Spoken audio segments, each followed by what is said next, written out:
Again, in this video, I'm going to go through the process on how the exam that has already been taken and submitted to APMG online is validated by a person who's called the exam invigilator. Sometimes other people use the word proctor or supervisor. This is the person who actually checked the identification of the person taking the exam and made sure it was the same as the registration and made sure that all the exam protocols were taken and it was done fairly. So the first thing you'll do is you'll go to your email inbox and look for that email that came from APMG, or if you didn't actually purchase the exam or you don't have that email, then the information will be given to you by someone else. This is the same email that had the exam login information for the candidates, but if you look down toward the bottom, you're going to see where it says Invigilator Login for Contact Details and Candidate Validation,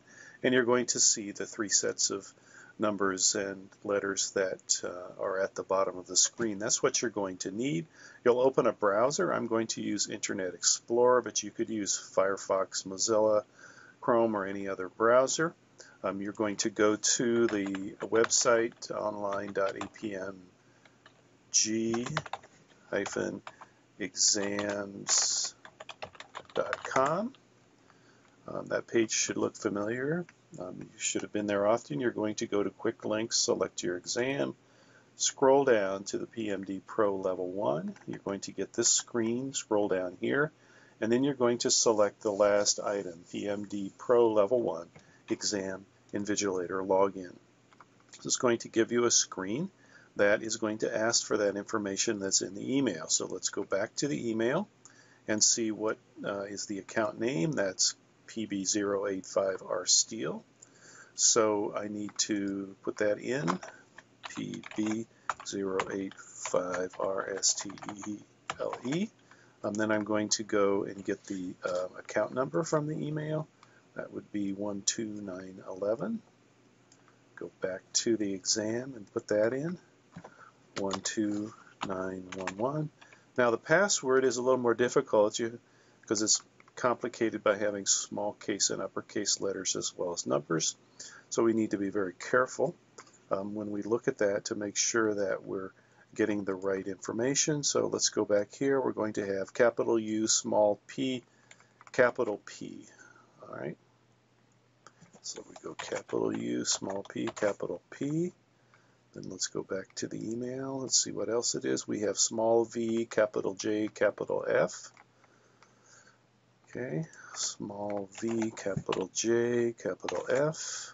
Go back to the email for the last set of numbers. W, small w, 8. All right, small w, small w, the letter number 8. And then we tick this box I've read and accept the terms and do submit. And if I entered everything correctly, you'll get a page that looks like this. Now you don't have to enter the information again up here on top.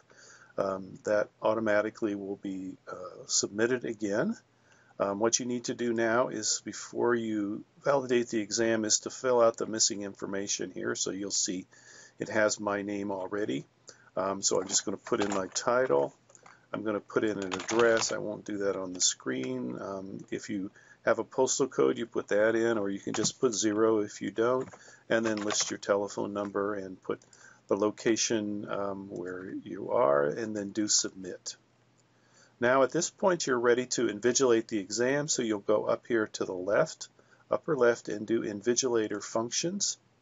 You've already entered your details. Now you're ready to validate the candidates. You'll click on that, and you'll see that a list of candidates. You'll have the exam that you entered, the 12911, the PB085R Steel. That's the test demo 2012. That's a sample test that I purchased and took.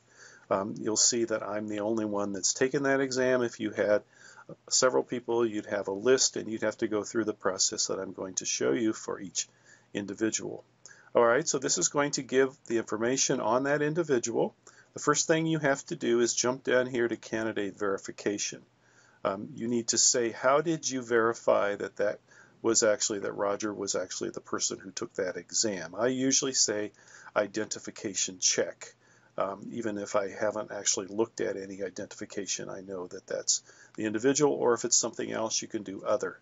Then you have to tick this box that says validated. I have checked and I am satisfied with the ID of this candidate who sat the exam on the date indicated.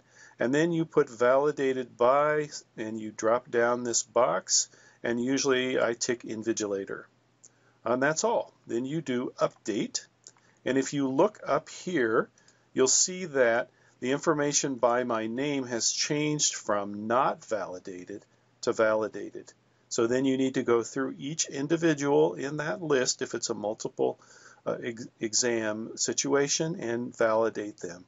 Once you've finished all and you check and make sure that it says validated, you're done. You have actually, that person then will automatically get their certificate if they pass the examination. Then you can do log out and you're finished. So that's how you do the validation for the PMD Pro 1 examinations.